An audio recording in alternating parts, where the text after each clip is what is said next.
In task 3, we are now developing our earlier design work and compositions into some kind of outcome.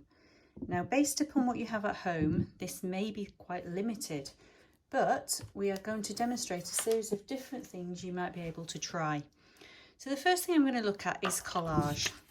Collage is the process of cutting paper and small items and collaging them or sticking them together to make a picture. A montage is quite similar, but that takes small photographs or pictures and puts them together to make a larger picture. An assemblage is also part of the same family of assembling, bringing things together. So here I found some reference material off the internet, and I found some quite simple shapes to begin with to start exploring the design. Now, because I'm working with an egg, I've pre-cut out, I drew a shape of an egg and I've pre-cut out a template that I can work around. Now, obviously I need a yolk, so I have a piece of yellow paper to hand. I do have some nice coloured paper. I've got a circle template. If you don't have one, you might go and find something you can draw around in your cupboard. So I'm going to put that down. I think the circle I want to draw is about this big. I have made several eggs, so I might as well make several yolks. So as I come to do this, although I have drawn one circle, I'm just going to trim something to show you. I'm going to fold this in a zigzag. So in effect, I have 3 pieces of paper layered together. So when I cut it out, I'm going to end up with 3 circles, and it's probably going to be hard for me to keep this in shot as I cut. See how I'm using the heel of the scissor rather than the tip? It helps to get a nice long sweeping line. If you use the tip of the scissor, you often get a kind of jaggy line. So I now have the little yolks that I could stick into the egg. Those components are ready. For the bowl, I actually had a piece of graph paper. I've drawn a circle around it already, so I'm going to cut that out to make the bowl. I've looked at a range of different collage stuff on the internet. Whilst I don't think this is a collage, I quite like the layering and opacity of the fork and the peppery effect, so the splash effect onto here. So what I've decided to do is cut out my noodle shapes from a ramen noodle dish. And then start exploring. So I continue to cut out shapes. You can see the noodle shapes that are on the desk just in front of me here. I've picked up my reference material now because I'm going to try a prawn. I don't fancy just cutting the prawn out without having some kind of shape or drawing. So I have the prawn in front of me. I have my piece of pink paper, which I'm going to cut it out of. I could obviously follow the tracing and transfer video and go back to tracing this, but I've drawn quite a few prawns in this journey, so now I'm just going to sketch out the shape again. Now I don't think I'm probably going to draw all those little elements to it. I just want to get the main shape down. I'm going to count the sections again. 1 2 3 4 5 6 2 3 1 2 3 4 5 6. I think I've got enough detail there. Now it's not a drawing, it's a cutout for a collage. Again, I've folded over my piece of paper twice, so I'm going to have 2 prawns for the effort of cutting out 1. Right, now I have quite a few items on my desk and I'm finding my workspace a little bit cluttered. I'm going to now just clear away some of the things I'm not using so I can focus on the elements I want to work with. So I have my circular plate. I could stick it onto a backing piece of paper at the moment, but at the moment I'm just going to pop it down and have a little look. The noodles, I cut them out in that layered way that I did with the egg yolks and the prawns. So I have some that would work, hopefully, if I lay them quite carefully and arrange them like wiggly lines side by side. Now, because I'm dealing with the graph paper in the background, I've already got an aesthetic quality that's quite nice in here. Now, if we look at the prawn, on one side you can see the drawing. If I don't want that, I can just turn the prawn down and over.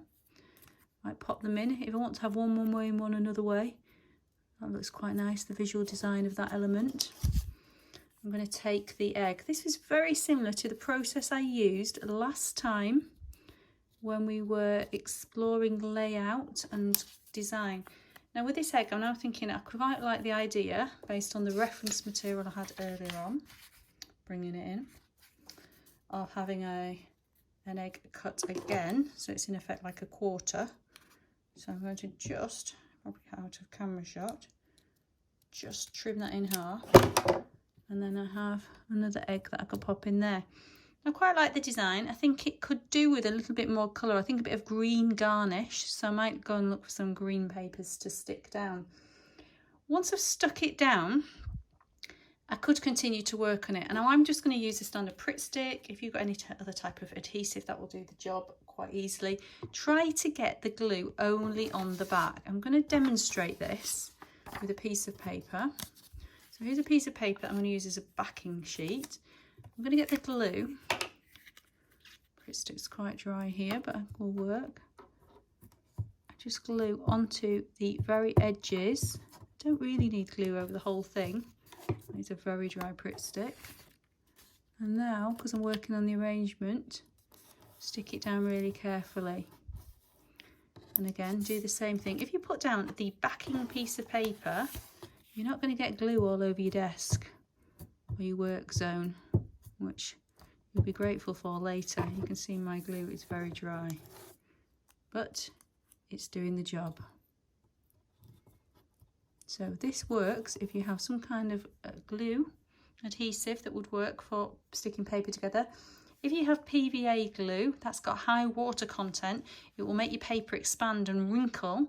So you'd have to wait for it to dry, but it'll still have a wrinkly quality. This is just about the right kind of adhesive qualities that we're looking for this type of task.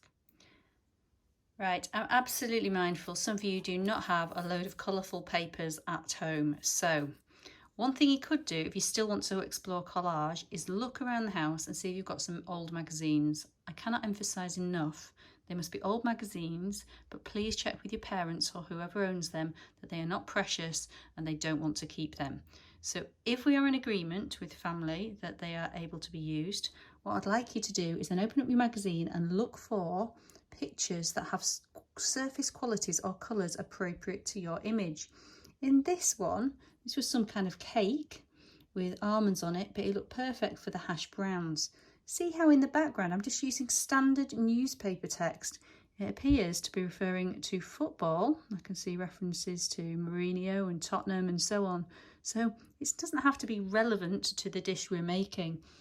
On this bacon, it looks like fabric, whereas this bit is somebody's hand I've used on there. On top of this egg, I think this was a surface like some kind of yogurt.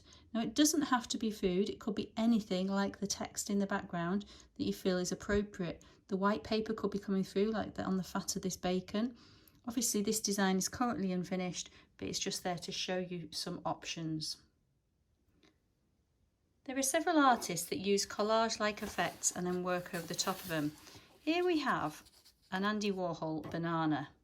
Now, if you look very closely up here, you can see the flat cutout shape of the yellow. It actually doesn't quite fit the overdrawing. We know about overdrawing because we did it in the stages of development of drawing. The refinement, the bit you put on top, is the overdrawn line. It looks like it's done in some kind of print technique.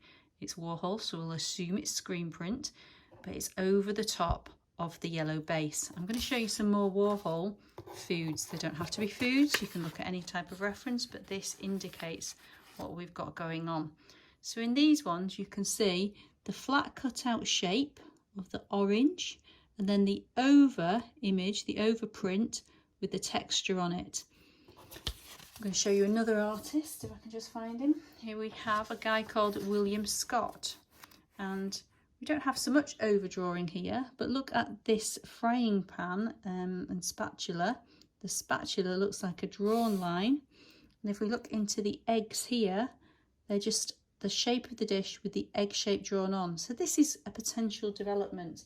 Now, based upon the one I've just shown you with the collaged magazine pieces, I actually have on a sample, I photocopied it because I did it in school, I have actually overdrawn some of the outlines back into it. This is on the worksheet, on the task sheet, but you could give it a try. It might be that you have some kind of device that you could photograph your physical collage and do this type of drawing and additional work over the top digitally. If you were going to work digitally, you could think about the ideas if you did task 2, stage 2, where you might have been introducing messages. For example, around here I could put good morning into the plate, or some of the calorific and nutritional value of the food. Those were things I've considered if you have seen the task sheets.